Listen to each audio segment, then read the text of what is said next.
What's going on, guys? It's Gendo here, and welcome to episode 46 of If I Had a Hammer. If you're still enjoying the series, please go and hit that like button. Lets me know that you're still interested. Now, today we're going to be playing Southampton in the league, but of course, before we get to that, we must get a little roundup of how we fared over the last month's worth of matches in the domestic league, in the Europa League, and the Capital One Cup. So let's take a look and see how that all fared out. And first up was a very surprising victory against Manchester City away from home, and it all happened with a second minute of stoppage time goal from Kai van den Broek from about 10 yards out. Overall, the game was really poor, to be quite honest with you. Yeah, we only had 9 shots, but Manchester City was limited to 4. They were trying to foul us a lot to try and get the ball back, as you can see by the amount of possession that they have and the amount of yellow cards that they had. They had 6 in total to try and steal the ball, mostly to try and steal the ball away from us and form some sort of attacking front on their end. But like I said, we were very fortunate to come away with a win here. I would have taken a draw,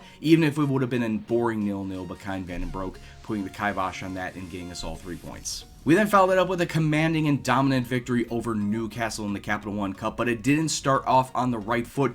Thorgan Hazard on the opening kickoff, getting the goal that put Newcastle in the lead, putting us in a state of shock. I yelled at the team to concentrate, and since that time, it was pretty much all West Ham. 17 shots, 9 on target, 58% possession.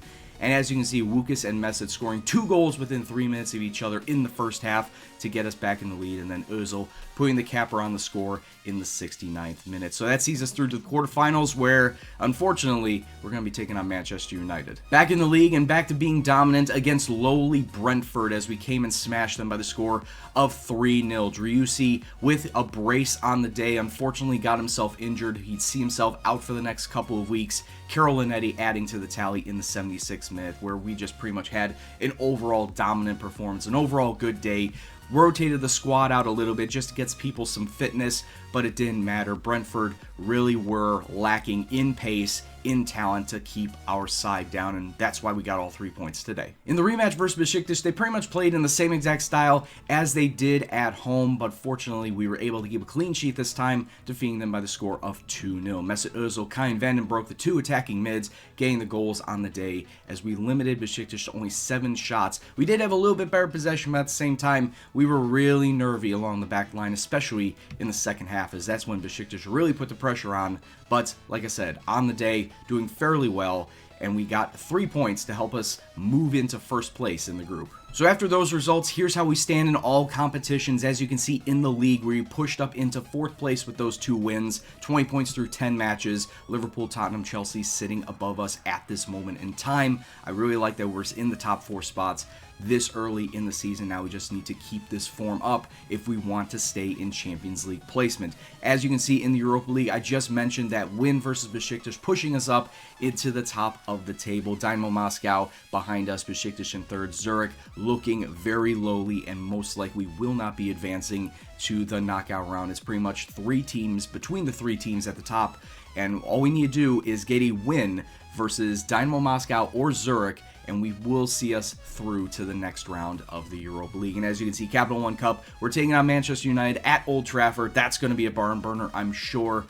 I don't know if I want to rest players for that, because Capital One Cup is definitely not on my mind. It's more trying to focus on the league and to see how well we do in the Europa League as well. So I may just rest players. If we take a loss versus that, that's okay. Don't really care all that much. But now, today versus Southampton, as you can see, Southampton sitting in 9th place. Let's get into the team sheet. They're not all that far behind. I expect this to be a very tight match. So this is the starting lineup we're going with today against Southampton. A little bit of a rotated side, but some players need to stay in there due to they have the better ability even with poor fitness. So starting lineup is Dragowski in net, Lindelof, Rocco, Lucas, and Cresswell along the back line. We have Mark Noble and Yuri Tielemans. That's the first player that you can see who is not fully fit, but is the better option to put out there. Grealish, Ozil, and Payet along the attacking mid front. Once again, you take a look at Ozil. He's not fully fit, but he is the best option to put in that spot. And then Łukasz Teodorczyk sitting up front. Hopefully we get a very good result versus Southampton today and push into further up the table. Matches aren't played on paper. We got to go out there full 90 minutes. Let's kick off and see what happens. Just about 5 minutes into the match, and Southampton got themselves a corner, and they will get themselves another corner after a block away. We really need to do better with our set pieces. That's really where I lack in terms of tactical knowledge. I'm not really good at set pieces. I try and chop and changes too much. Ball coming inside. Oh, what a good save from Dragowski. Almost an own goal, but he knocks out Enzo Rocco's shots. Actually, it wasn't even a shot, but still. Free kick, Mesut Ozil about 11 minutes into the match. Noble flicking it on to Wukas. Wukas not in a good shot. Has to lay it back off to Lindelof. He needs to take it forward, pass it inside. Teodorczyk taking a shot. Now throw in deep for Southampton. They get the ball inside. Suarez inside to Ayoze. Ayoze Perez. What a good tackle from Mark Noble. Winning the ball and getting us back on the attacking front. We really need to do better with our passing. I feel like this is a bad area for us. Also defensively, too. We need to start closing down. Ayoze just missing his shot. Ayoze coming forward. Simeone turning around the goalkeeper, and Simeone getting his shot and putting Southampton in the lead. Giovanni Simeone really making a mess of the back line. I mean, why do we have our center backs playing out so wide when I tell them to stick in their positions? They should not be playing that far wide. It's a poor goal. 36 minutes on now, we're pushing forward. Wukas back to Grealish. Grealish getting it through to Wukas if he can pick it up. Oh, and he was in on goal, but the goalkeeper there to parry it away.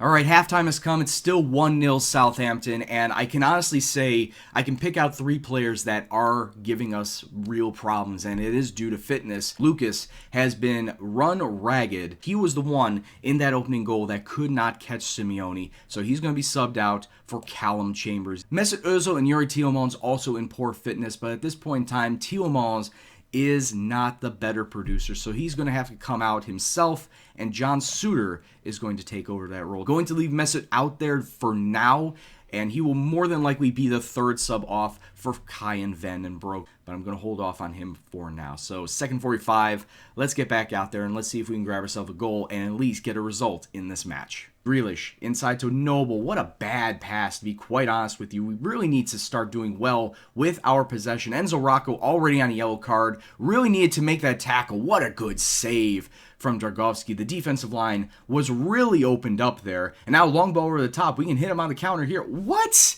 Lucas was not offside. Give me a break. James Ward-Prowse with a free kick getting inside to Ayoze Perez. Back out to James Ward-Prowse. He's got plenty of options in the box. He finds Simeone once again. Boys, I have you to mark him. Why aren't you marking him? I mean, this shit is what you need to do. Defend. He wasn't even marked. I have the guys telling him to mark him, and they don't mark him. 75 minutes gone now, just about. Van den Broek getting it through to Wukas. Wukas taking a shot, saved by the keeper Thorn. Van den Broek, we still have it. We could still try, but we don't. We lose it, and they clear it away. Free kick. Aaron Cresswell gets it to Lucas. Lucas does have a dead leg now, so he's not doing all that well. Jack Grealish, there you go, son. We get one back with 9 minutes to go. Some great passing to finally find a gap in the back line. Cresswell taking it short to Wukas. Wukas finding the Chambers. One touches it to Grealish, who is just a hair onside. And he slots it home. And we finally get on the board, and we finally have a way back into this match. Long ball over the top. Oh boy. Callum Chambers completely misplaying that ball. Diego Simeone with his hat trick, and that's pretty much game. Take a look at this replay. Callum Chambers, I don't know what he was doing. He came way off his line. He was supposed to mark Simeone, but instead ran 20 yards away from him, leaving him wide open. We've lost this game because of our failure of the defensive line to mark one player when I specifically tell them to mark that one player. We lose 3-1 to Southampton, all because Giovanni Simeone wasn't marked when I explicitly told all my players to mark him. Good job, boys. You failed me. And you know, it really is a damn shame that we lost this match after having such a great run, but at the same time, the players were not fully fit. I knew this going into it. I felt that that was going to be a problem, and it turned out that's exactly what it was. Lucas, Tielemans, Mesut Ozil not contributing, all because they were not fully fit. So we'll take the loss. That's fine, whatever. We're going to be coming back, and we're going to start doing what we did back in the old times, and that was we're going to have 2 matches per episode. Not just one. We're going to start doing 2 once again. And I feel that Europa League is fine and dandy and all, but at this point in time, that's not my focus. That was never my focus of this series. It was always trying to get a Premier League title for West Ham. So we're going to nix the Europa League, and we're going to come back. We're going to double live com Burnley and Manchester United in the Capital One Cup. Oh boy. Oh boy. So, until that time, I'd like to thank you all very much for watching. If you liked what you saw, of course, smash that like button. Lets me know that you are still interested in the series. And if you're new to the series, go and hit that subscribe button. Any comments, suggestions, questions, anything else at all, please leave in the comment box below. As always, this is Gendo, and I'll see you in the next video. Take care, and peace out.